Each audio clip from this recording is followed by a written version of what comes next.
না টুকিটাকি রান্নায় আপনাদের সকলকেই স্বাগত। আজকে আমি এসেছি ভেটকি মাছের সুন্দর একটা ভাপার রেসিপি নিয়ে, একদম গরম ভাতে, যেটা একদম মানে গরম ভাত দিয়ে খেতে খুব অপূর্ব সুন্দর লাগবে।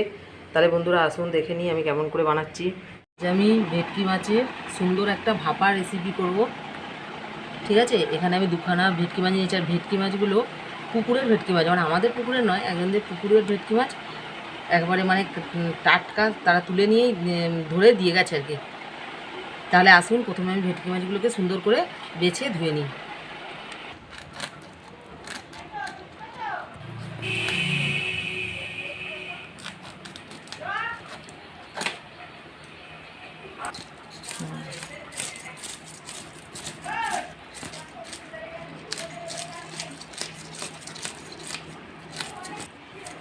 আঁশটা আমি ভালো করে ছাড়িয়ে নিচ্ছি। দেখুন পুকুরের মাছ তো, দেখুন কত মানে লাল লাল করছে, দেখুন দেখেছেন কত লাল লালানি।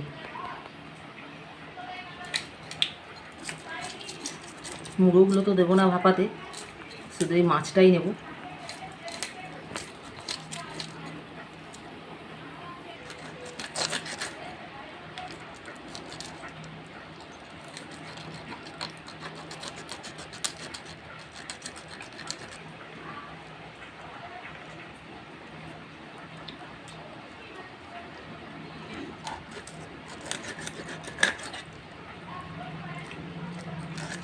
ভাপা করবো তো ওই জন্য খুব বড় বড় নয় পিসটা, এরকম মিডিয়াম সাইজ করেই কেটে নিচ্ছি।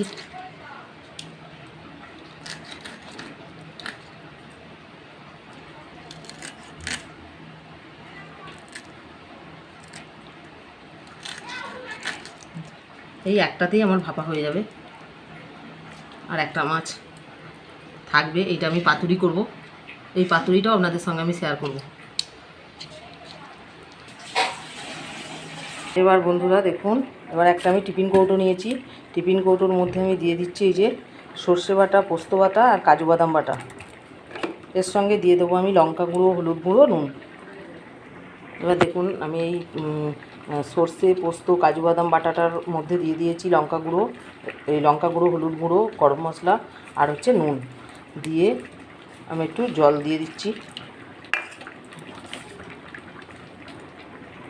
জল দিয়েছি, এবার এর মধ্যে আমি দিয়ে দিচ্ছি 2 চামচ মতো সাদা তেল। সর্ষের তেল দিলেও ভালো হয়, আমরা যেহেতু সর্ষের তেল খাইনি খুব একটা, ওই জন্য আমি সাদা তেল দিয়ে দিলাম। দিয়ে এর মধ্যে আমি এই মাছগুলো দিয়ে দেবো।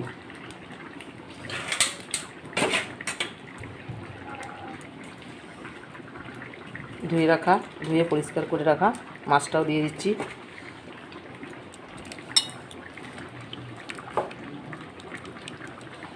এবার ভালো করে হাত দিয়ে মিশিয়ে নেব, এরকম করে মাখিয়ে নেব। নিয়ে আমি এটাকে প্রথমে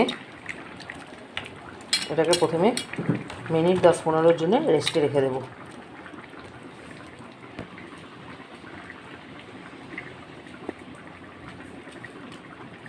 দিয়ে এটাকে আমি ঢাকা দিয়ে এখন রেস্টে রেখে দেবো।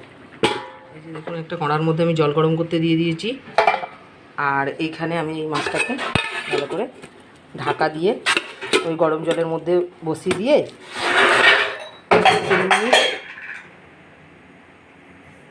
এইটাকে এবার আমি ওই কড়াটার মধ্যে বসিয়ে দিয়ে 15-20 মিনিটের মতো ভাপিয়ে নেব।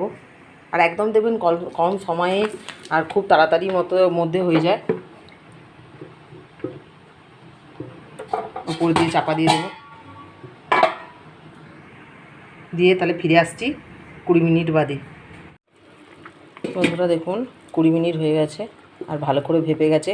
এবার এইটাকে আমি এই অবস্থায় রেখে দেবো, ঠান্ডা করে নেবো, তারপর টিফিন কৌটোটা খুলবো। এবার তাহলে ঢাকনাটা খুলে দেখে নিই।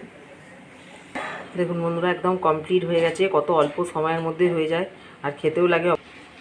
তো আমার রেসিপি যদি আপনাদের ভালো লাগে তাহলে আমাকে অবশ্যই লাইক, শেয়ার, সাবস্ক্রাইব করবেন, কমেন্ট করে আমার পাশে থাকবেন। আপনারা সুস্থ থাকুন, ভালো থাকুন।